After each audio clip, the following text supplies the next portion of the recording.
I think there's a little This voice meeting that is says being recorded. yeah, there's a little voice that says if you don't like this, get off the call now. But guys, I want to thank you all so much for joining. It means a lot to me. Oh, Jordan's joining. Love it. Jordan's getting put on the spot when we put that down. And yeah, I'm so excited to have everybody here. For those, there's some new faces. Actually, a lot of people that have been on the last 3 or 4 calls aren't here, which is good. Mix it up a little bit. I see some new faces. Jordan, what up? Andrew, what's up? I want to, since there's so many new faces, I want to give a second and talk about like how these calls generally go, right? Everyone here, this was definitely not a marketed group. This is not a fancy group. Everyone here, I have a personal relationship that is has felt a little deeper on the surface. Like I'm looking just around at faces and like, Dan, and some lifts in your gym, man. We've gotten pretty deep pretty quick there. I did also meet you on the top of a mountain. I'm trying to think like who else. I met Sam I met Sam at VCon. I met Jordan looking at lava at night on a Hawaii hike. We ended up literally going back and staying at his house all day and hanging out. And the point of this group is to give everyone an opportunity to talk with other people about how they can combine like what they're doing in life, right? Like from like a work standpoint to really, their mission in life, their spiritual goal and like what they're looking for. And that's really what, everyone's on that journey in this group. And I've also found that everyone in this group, like in some short, Alex, your name's Pradeep on there, bud.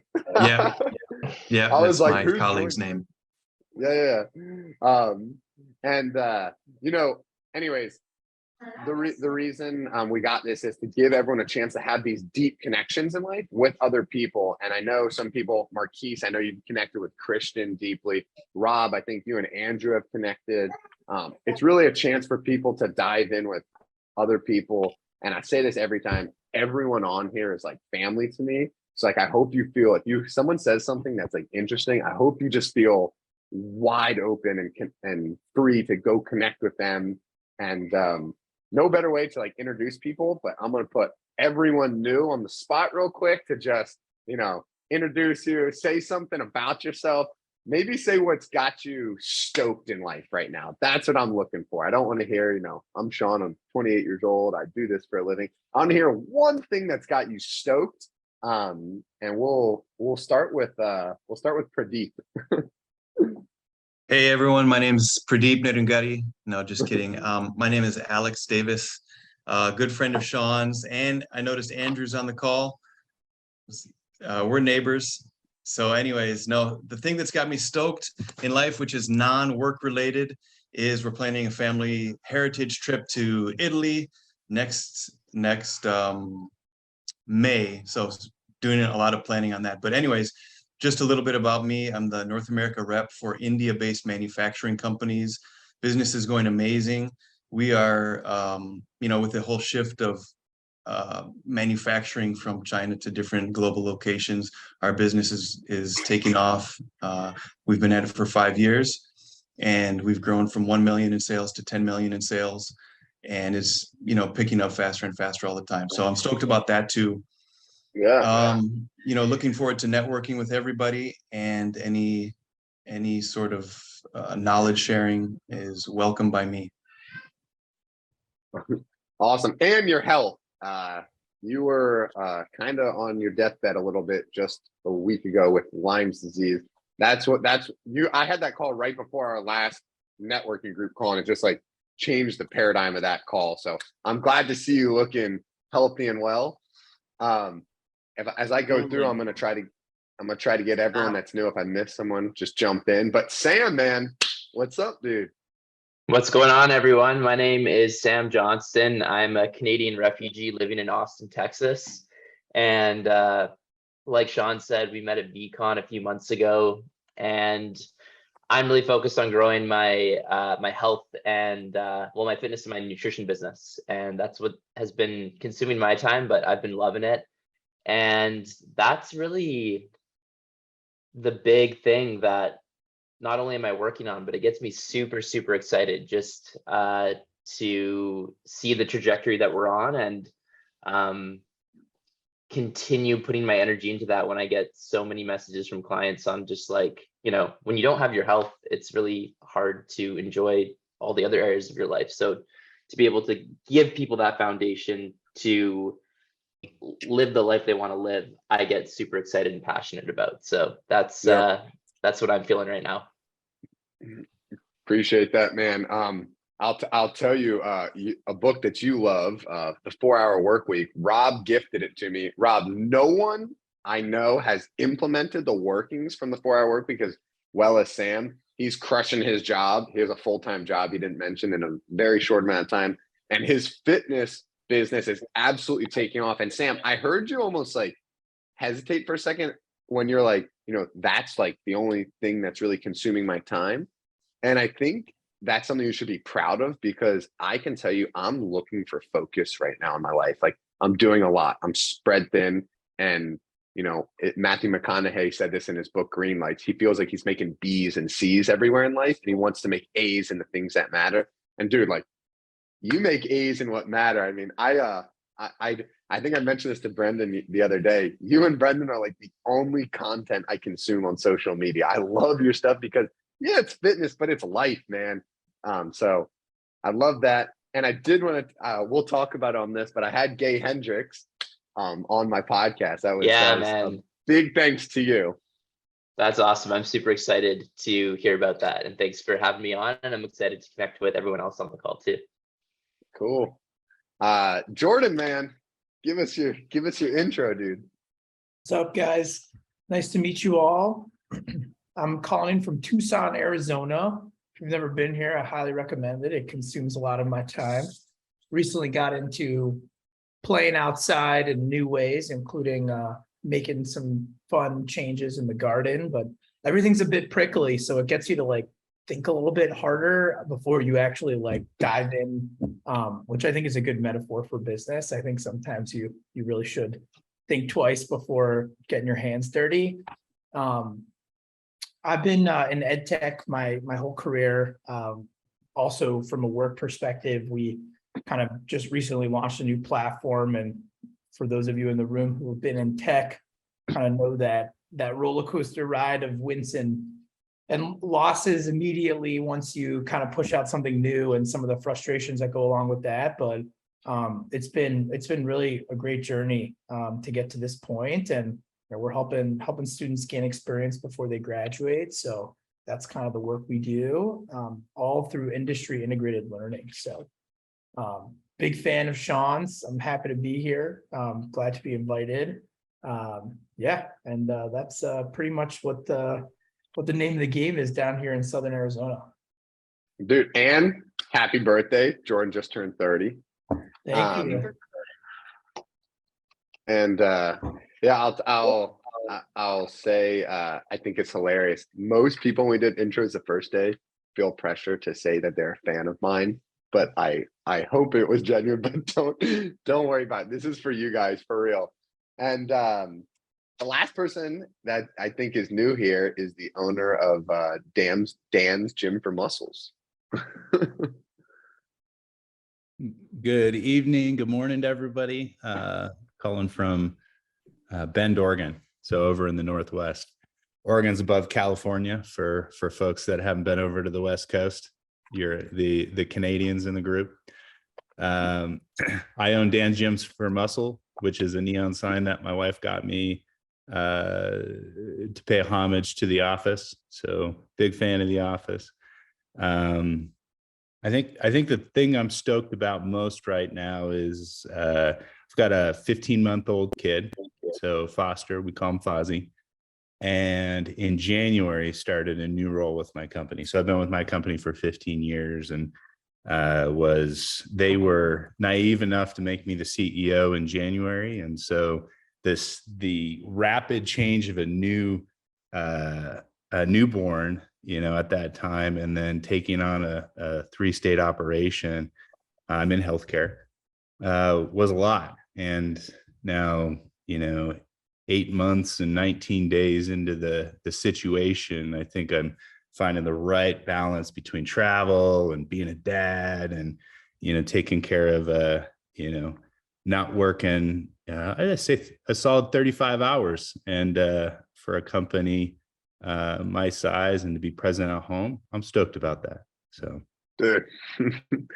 Yeah, I think there's a lot that people can learn from, because we have a lot of entrepreneurs in the group, Dan, and Dan started like not the entrepreneur route, and now is the head of a company with over 1,000 people. So it's a pretty different dynamic, and I think there's a lot of information that probably could be traded both ways.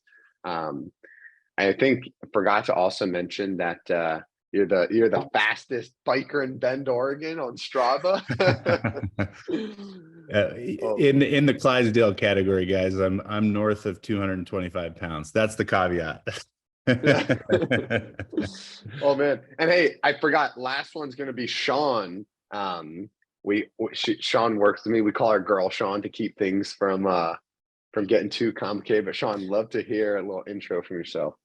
Yeah, so I'm Girl Sean. Yeah, feel free to call me that to avoid any confusion. That was my nickname in college. I knew like 5 different Seans. It just made it easier. But yeah, so I work for Sean. I do multimedia art. I don't really know exactly where I want to hone in yet. I like graphic design, animation, a little bit of all that.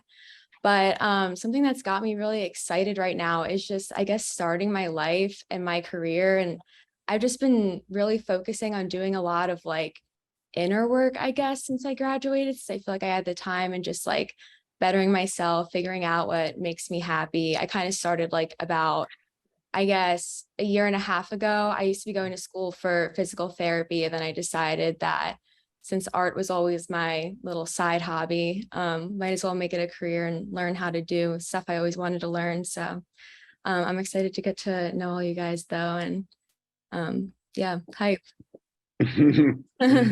Appreciate that, Sean. Sean, are those full bottles of Tito's behind you, or are they empty? They are half full. I'm currently staying in my Half full. friend's apartment right now in Charlotte, but yeah. As the call goes, we'll see him train. No. Yeah. I'll just walk right now. Guys, something I want to start doing is starting some of these calls with some of the big wins that people have had, because a lot of people here are very humble.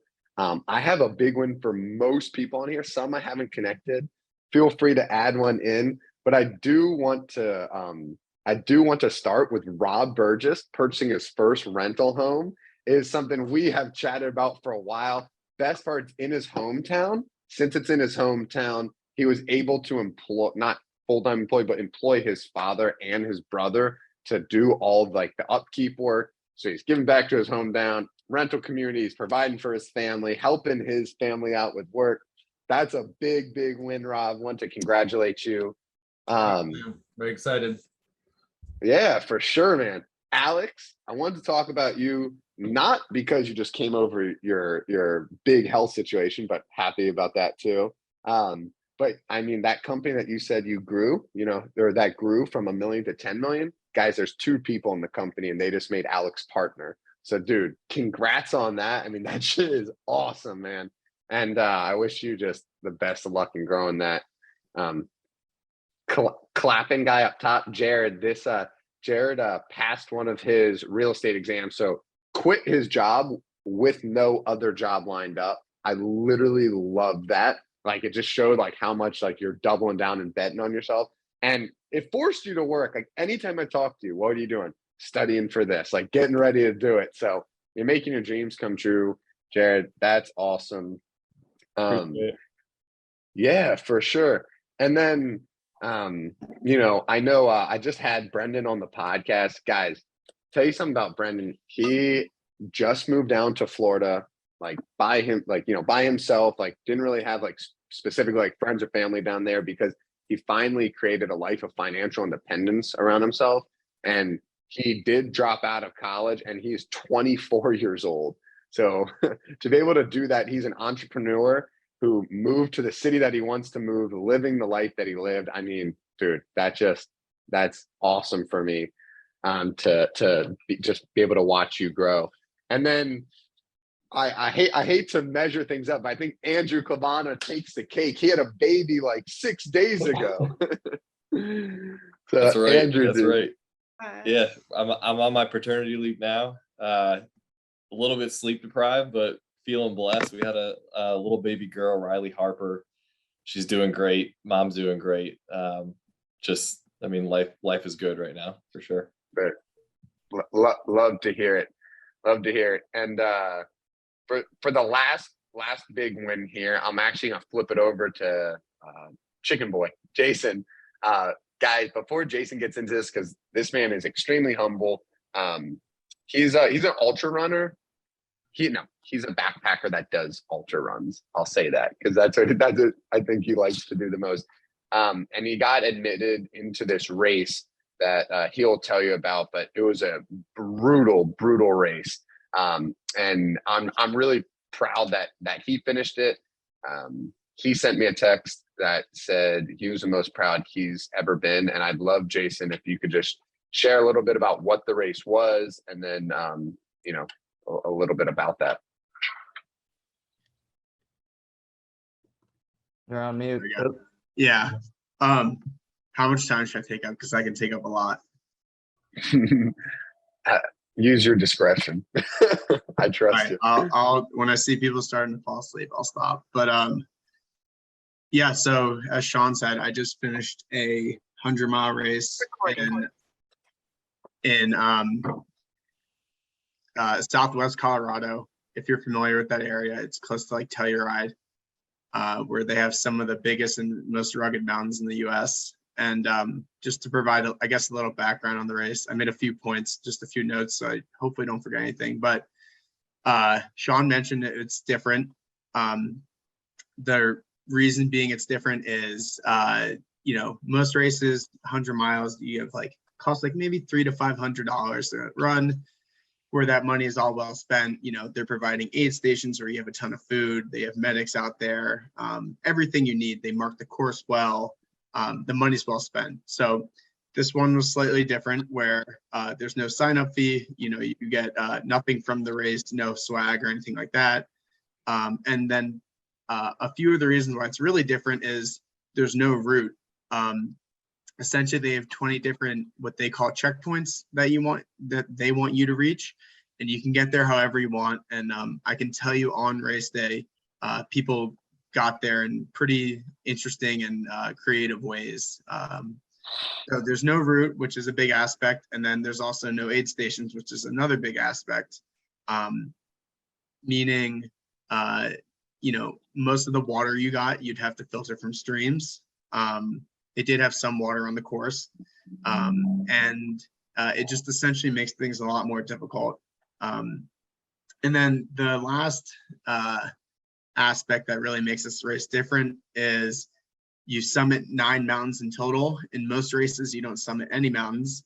And 5 of these mountains are 14ers, meaning 14,000 feet, which are some of the tallest mountains in the country.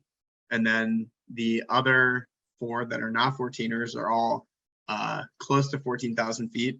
And those additional ones that are not 14ers, there's no route up. So you have to get creative, do some kind of a little bit of low grade rock climbing, and figure out your way up. Needless to say, this race takes a long time. The altitude is a killer. And this is the 4th year they've run it. And usually they have a success rate of around 30%. And I think that's good to note, just because, there are hundreds of people that apply for this each year. And they had 23 people run it this year. And some of those 23 are certainly not me, but are elite trail runners. I'm very middle of the pack type of guy.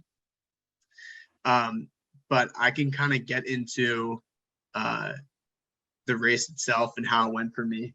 And I think actually maybe just one more thing to mention would just be I was very luckily living in an area that was close by the 6 weeks leading up. So my life was just fully immersed in this thing.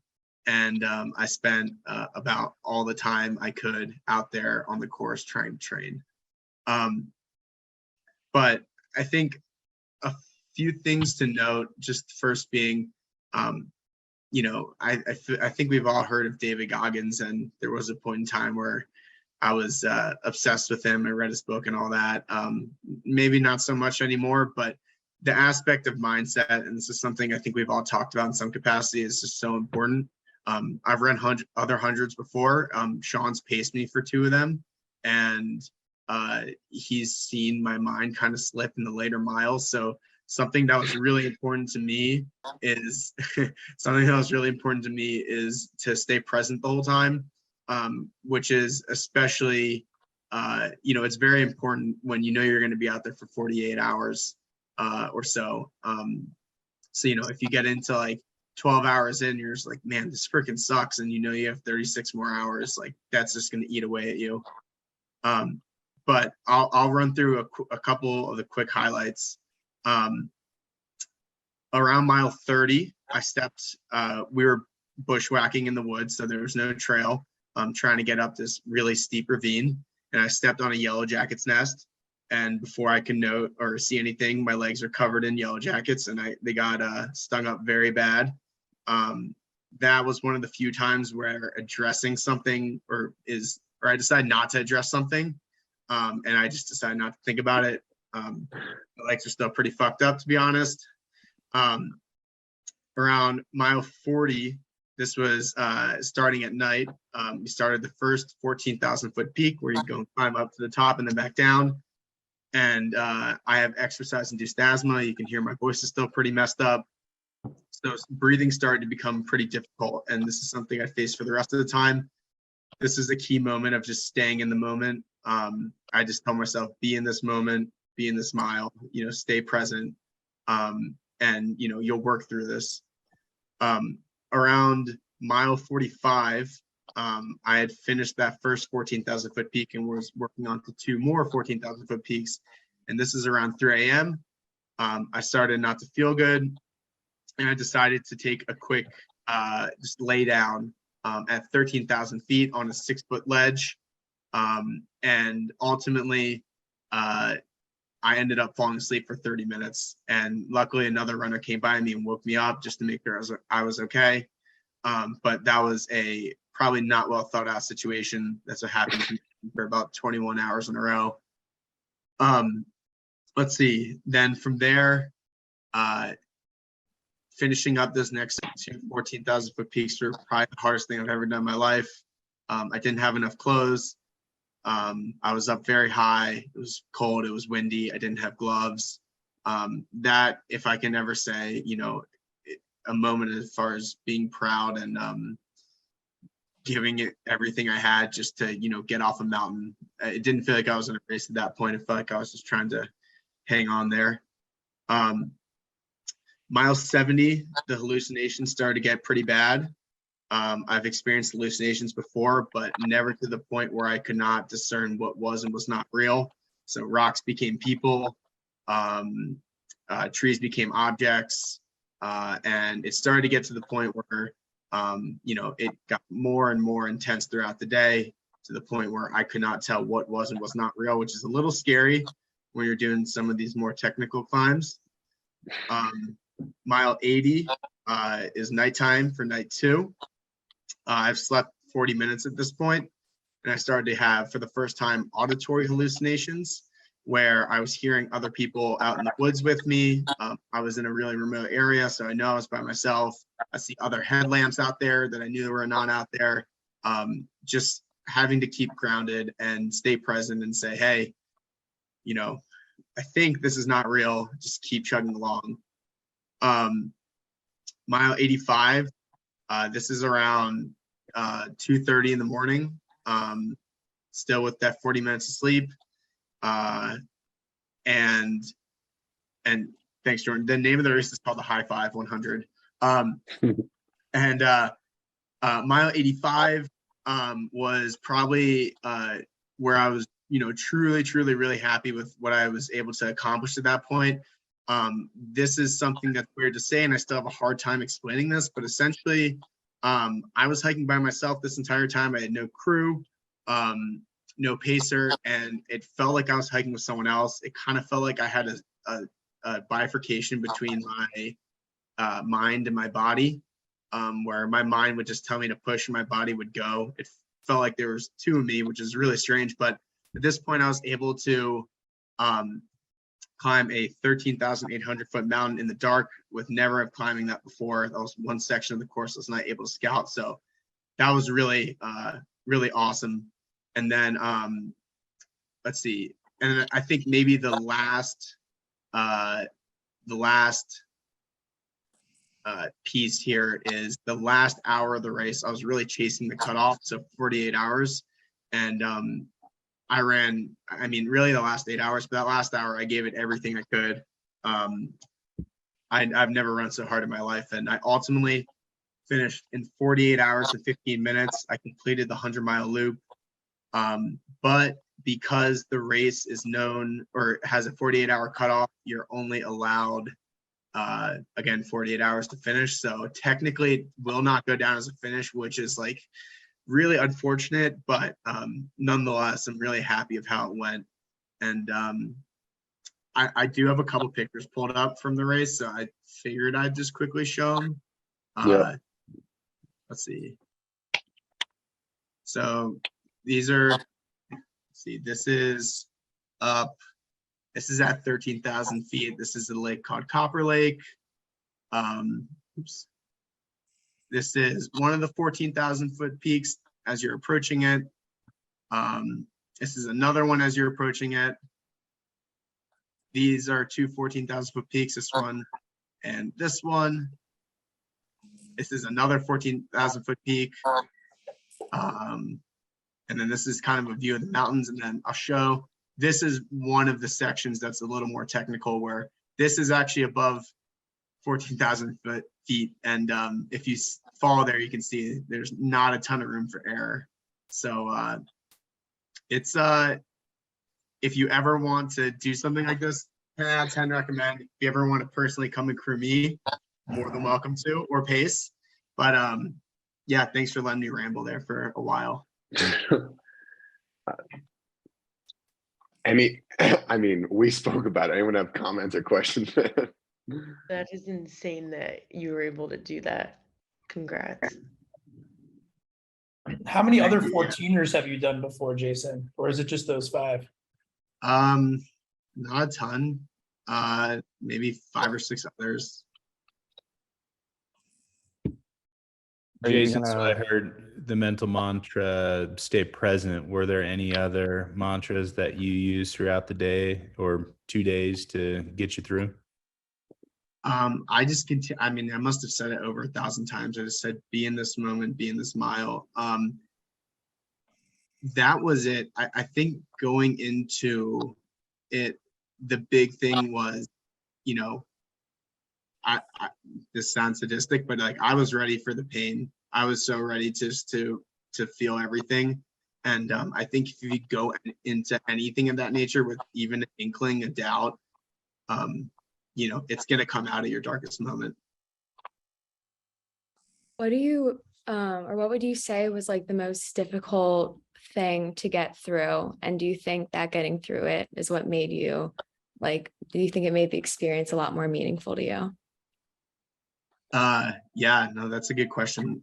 That first night of, there was 3 back-to-back 14,000 foot peaks you had to summit, and I think I mentioned it, you know, I felt like I was just more of just trying to get off the mountain than trying to, you know, complete the race. So I think that was the most difficult part. And there's a saying in, you know, like long distance running, it never always gets worse, which is a little convoluted in nature, but there's a feeling of that where you're saying, okay, I got through this, like, you know, I can get through anything at this point. Yeah, that's awesome. Are you going know, to show your mother the picture of the big scaling wall that you look No. pretty technical? You know, I'm not.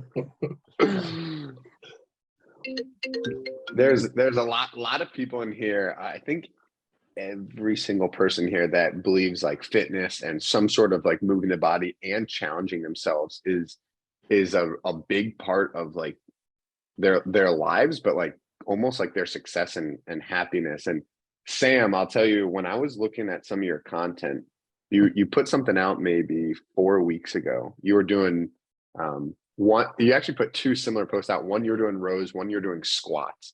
And the little caption was like, is this what your effort looks like? And like I saw how, like, you know, guys, when you're working out, right? If you're maybe someone like me, don't go that hard, like you'll do some push-ups and you're like boom, boom, boom, then you get tired and you stop, right?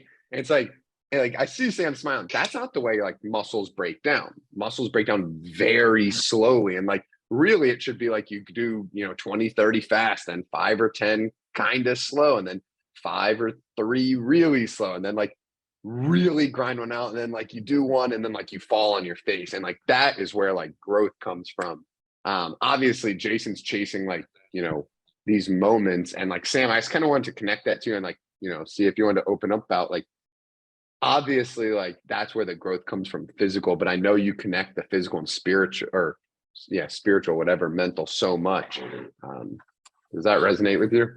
Yeah, for sure it does. And look, I don't think I'm doing anything even in the same zip code or country as what we just heard from Jason, from like an effort standpoint. But when I'm working out in the gym, the biggest issue I see most people, like, you know, you walk through an LA Fitness, you walk through any like corporate gym, and you'll see people go there for 12 months and they look the exact same 12 months later.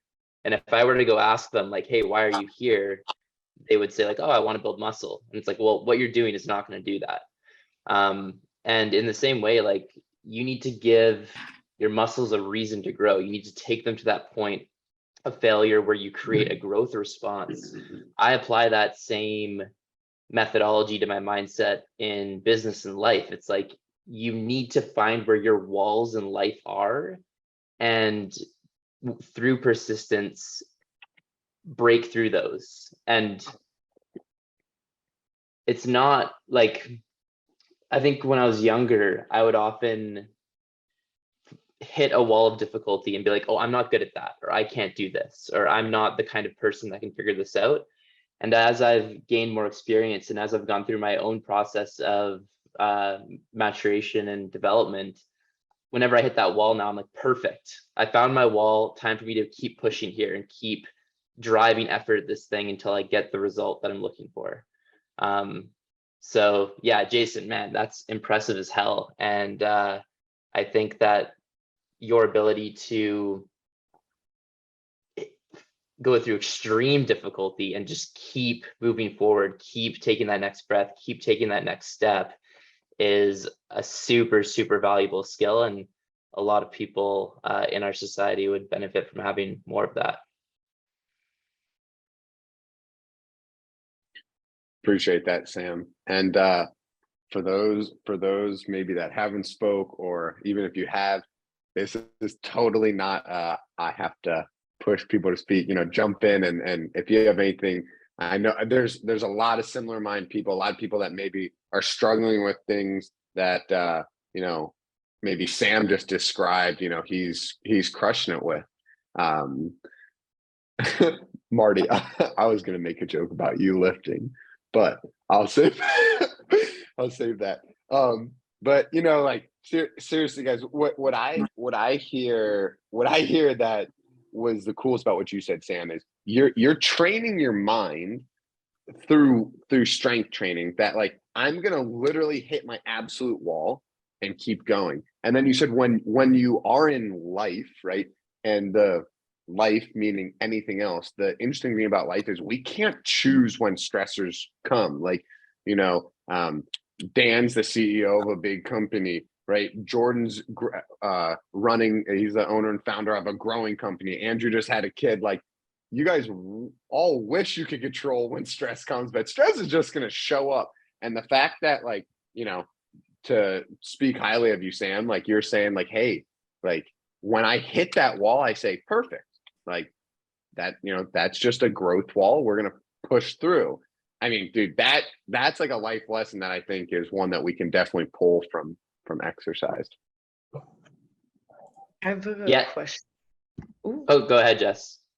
Yeah, I was just gonna ask you if, like, when you get in those moments, like, is there any journaling prompts or any like exercises that help you really push past that For me or Jason? for you?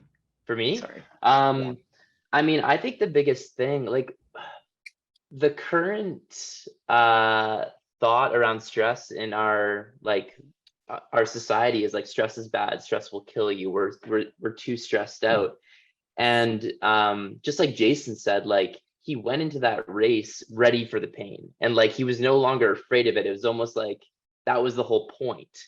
And when you shift your mindset to where, like, in the same way that your muscles won't grow unless you direct stress at them in a certain way, that's what exercise is, right? Like I often tell my clients, like your body doesn't know what a dumbbell is. Your body doesn't know what a barbell is. Your body doesn't know what a leg press is. These are all human inventions that we've created to direct stress at a certain level, or direct stress at tissue in a certain way to create adaptation. That's all an exercise or gym or workout is. It's a human invention that we've created to direct stress in a certain way. And that stress, without the stress, you do not get the result that you want. And I think that if we can shift our mindset to look at the world and think that, like, hey, stress is actually exactly what I need to create the result and become the person I want to be, I think that is the biggest shift that needs to happen. And stress does a lot of great things. Stress makes you can motivate you. Stress can make you think more clearly. And there are different levels of stress. I think Andrew Huberman does a really good job of kind of articulating the difference between short-term, mid-term, and long-term stress. But I think the most central shift that needs to happen is you can start seeing stress as a helpful thing, and that will change your experience with it. And then the one other thing I would add to that, which Jason already spoke to, is when you feel stress, getting down to the raw physical sensations in your body and removing yourself from the mental story that you're creating about the stress that you're feeling, right? Like, what does stress feel like? Stress feels like, it can feel like constriction in your chest or in your arms, or tightness in your stomach, or a shortness of breath, or sweaty hands, or however stress manifests in your body. And actually getting present to, okay, I'm saying I'm stressed, but what do I actually feel like? If I had to give it a color, what color would it be? If I had to give it a structure or shape, what shape would it be in my body? I have found that to be really helpful in just getting present to the raw moment, and then removing energy from the story that I'm creating around it. Yeah. Yeah, I agree with that completely. I also feel like you were saying how kind of comparing stress on your muscles to stress in life. I agree with like challenges just overall. I feel like that helps you like evolve and keep growing as a human, just like the same way putting stress on your muscles kind of makes you, I guess, your muscles grow. But I would say on another, like something that would help me too, Jess, is just like besides taking yourself out of the story, like adding another level of just like looking at your life and being like, what other life experiences have I had that might be making me feel stressed about it, and just kind of understanding yourself and your reactions at a deeper level. And then I journal that out, I write it down, and I feel like writing stuff down kind of helps me like work through it and just like connect stuff from like different parts of my life, like, oh, maybe this is why I'm stressed about this. And then also overcoming those challenges and kind of being like, this doesn't have a hold on me. Like, I can overcome this. I've overcame it before. Yeah. I'm not stressed about this thing I was stressed in the past anymore. And I think that can be really helpful for just mental health in general. I like that a lot. Absolutely. Sean, it- I just dropped something in the chat. I was reading an article and actually talks about meditation use. This man is the content king. No one sends me better content than Rob. I can't wait. What is it? But it's a little shocking. It's not necessarily great news, but it shows that use of meditation apps are since January 21 are down about half from what they were. So, I think it's just sort of showing the stress outside of our world, right? A lot of people are sort of in this spot right now. So I think that's really just the crucial part is being able to handle that and own that, because it's frankly just out there. I think we all maybe seen it increasing in some. So I think just being the champion of yourself and being able to handle what's out there is really important. Yeah, it's one of the most popular topics that comes up on my podcast, and overarchingly, exercise is a great way to help you deal with stress, because kind of like I mentioned before, you just don't know. And like what you were saying, Rob, you don't know when stress is going to come in your life, but you can't control that, but you can control like how you react to it. Beautiful thing about, exercise and fitness is it's very easy to measure and set goals. And it's also very easy to learn from. And then of course we all need to exercise anyway, so may as well use it for something else. And I think there's a beauty in goal setting too. Like Sam, you were talking about people at the gym. There's a beauty in goal setting, and I don't think we should be scared to set goals. I certainly have. I mean, most people on here know that like moving and fitness is like a huge element of my life. And really that's what got me into like ultras and just running. And it doesn't have to be running. It could be adding muscle, like Sam saying, it could be anything. I just think there's such a big power of like having a goal, because it draws your energy and focus towards something. And achieving that goal is not necessarily, the end all be all to your happiness at all. But the journey, right, the way you get there, is critical. It's also sort of like I find it as like a safe place or something. So yesterday I had a little bit too much on my mind and went and played basketball for 2 hours, right? So while playing basketball, I wasn't thinking about any of that stuff. It completely cleared my mind, just having fun. Then I'm done. I'm tired, exhausted. I feel good and had a much better mindset. So I feel like it's just like a good spot to go to just forget about that stuff, clear your mind, reset, come out feeling great. And you're feeling better, right? So win-win. Mm-hmm. I think my approach to stress management has changed a lot since I moved where I lived. So I used to live in Manhattan, which, it was kind of interesting because I found myself staying home a lot, and like I'd go out, but for social activities. And then there was like all of my work and all of my like leisure activities would take place around such a small location, 600, 700 square foot apartment. You're even like doing yoga on the balcony, coming in and cooking dinner, then watching TV. Like it was all within such a small space. And I realized, like, first of all, changing the environment that you're in is a good trick, just to like give yourself a breath of fresh air, literally and figuratively. And then I think you need to use completely different muscles. So I'd be interested to hear Sam's perspective, or Jason's, for that matter, on like switching a muscle group. Because like if you think about that from like a physical exercise, it's like, oh, like you're not going to work out the same muscle group every single day. You should switch it up, or you should at least practice different components of the game. Even if you're a tennis player, golfer, whatever, don't use the same muscles all day, every day. That's going to get you exhausted and it gets boring. So I found like a lot of relief in doing activities that require totally different, and especially like, now that a lot of us work virtually, just take that 15-minute break. I think sometimes I used to force myself to like keep going because it's like the business day. And like, I realized that like, I'm so frustrated that I just can't really perform at my best. And then, there's no real value being added if you're not operating in like the best space and the best mindset. So Yeah. for me, it's been, gardening, going outside and doing some woodworking, working with power tools, getting out to the golf range, all those things have been just a great relief for me. So hopefully that's some food for thought.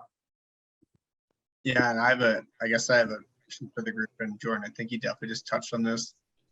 If you're, like training for, like a long distance event, typically the recipe is stress plus rest equals growth. I'd love to hear how people like maybe apply that in their own lives, either in exercise or outside of exercise.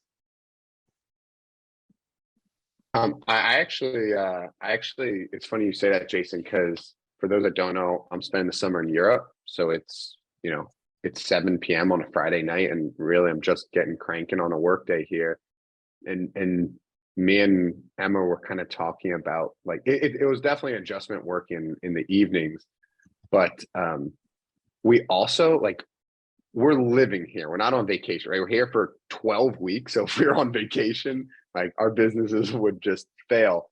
But at the same time, I'm in the mountains in Italy. I'm trying to take advantage of it as much as possible. So like Jason, I kind of look at it as like stress and rest in different elements. And what I mean, and I don't know if this is right. This is like what I've tried. What I mean is this morning I went out on a 23-mile hike in the mountains, tough as shit. But we started early, and when we finished, we got back, had a big meal, nice shower, a little stretch. And now like my body is completely like, I don't sit still well, if anyone knows that about me. Like knowing that I have to sit out and crank this workday out, like, I feel like I have energy, right? I was outside in the sun all day hiking, but my body's at rest. And now I'm trying to crank out this work for the next element of it, of like, I don't want to have to work the weekend, right? I want to rest over the weekend. So like, stress, like focus on just like really grinding and being productive, like when I'm doing what I'm doing. And I guess a little tangent element would be like single tasking, if you will, like if I'm gonna be like working, like work and give it everything you have. If you're gonna be on this call, give it everything you have. I think that's kind of a big element that allows you to stress yourself more, I'd say.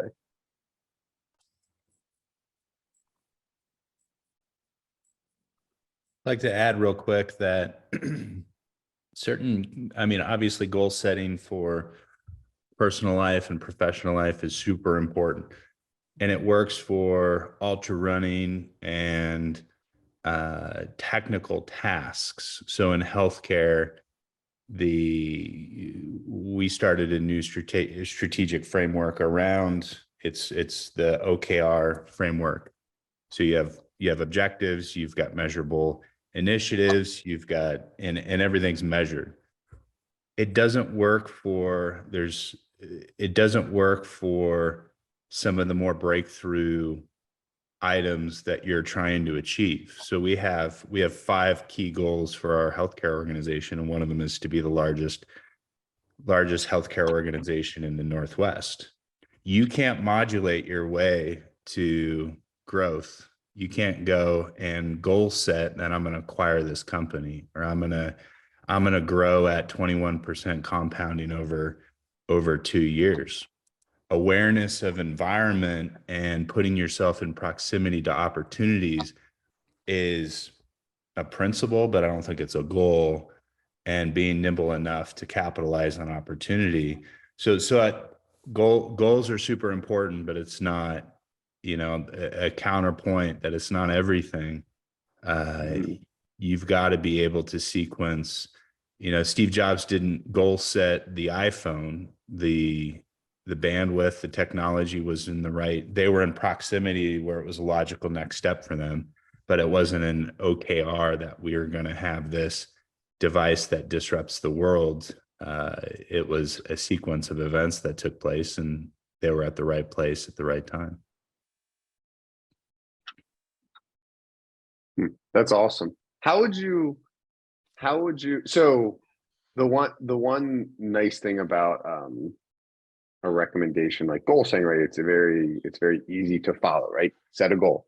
But what you're talking about more is like almost like drumming up, your own luck, like heightening your awareness for these things.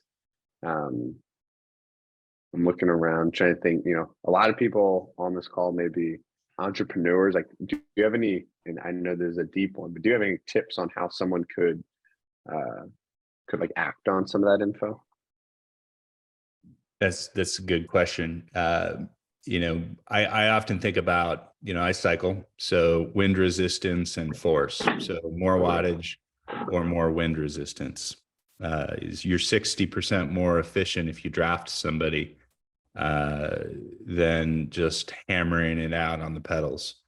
So if there's friction in your environment, making it as aerodynamic as possible. We employ a lot of folks, and we've got turnover in this environment. The natural step is to apply more force via the wage scale. Let's go after the wage scale and change the economic model of the organization. But the real friction may be that the tools that we give them are not as delightful as they should be. They're not getting the rewards that they have. So, is your environment as aerodynamic as possible? Is there friction around you that's preventing you from that serendipitous chaos that you can take advantage of? And just acknowledge that you can't goal set yourself to greatness. You also have to be nimble enough to look at an opportunity when it arises and take it. And I think I'm speaking to the crowd. You're an entrepreneur. You've already got that in your DNA. I appreciate that. That's great advice, man. Thank you. Really, because I do think a lot of times, especially when you get a bunch of pseudo philosophers like us in the room, a lot of times people take things with a grain of salt and don't take the whole picture. Who said it in the beginning? Maybe Jordan was saying with entrepreneurship or whatever, like think about take a second to think about everything that you're going to jump into, not just entrepreneurship, any big goal that you're going to put your time, energy, money, resources, whatever behind, really taking a second to think about it and just make sure you're in the right world there. Guys, I want to be respectful of everybody's time here. A couple minutes left, and Jen, so a couple things I just want to hammer out, and then we can keep chatting if people do have time. But for those that are new or not on there, we do have a chat in GroupMe. That's just a good way to stay connected. If you're not on that, just shoot me an email or a text. Text me on WhatsApp, or if you've been texting me, text me through my email, because I've been I have a European SIM now. But if you want to get on GroupMe in the chat, it definitely doesn't blow up. Generally one discussion a week, really. But I think it's just an easy way to stay connected. I'm going to send out an email with the recording of this if you guys do want to reflect afterwards. And then one of the other things was I always like to leave these calls. Oh, one quick thing was I promised everyone a guest, a coaching guest. Actually, a guy lives in Bend, Oregon, Dan, and he is a business coach that I've engaged with to work with. His father had a brain aneurysm this morning, and he called me and asked if he had permission to not join this call.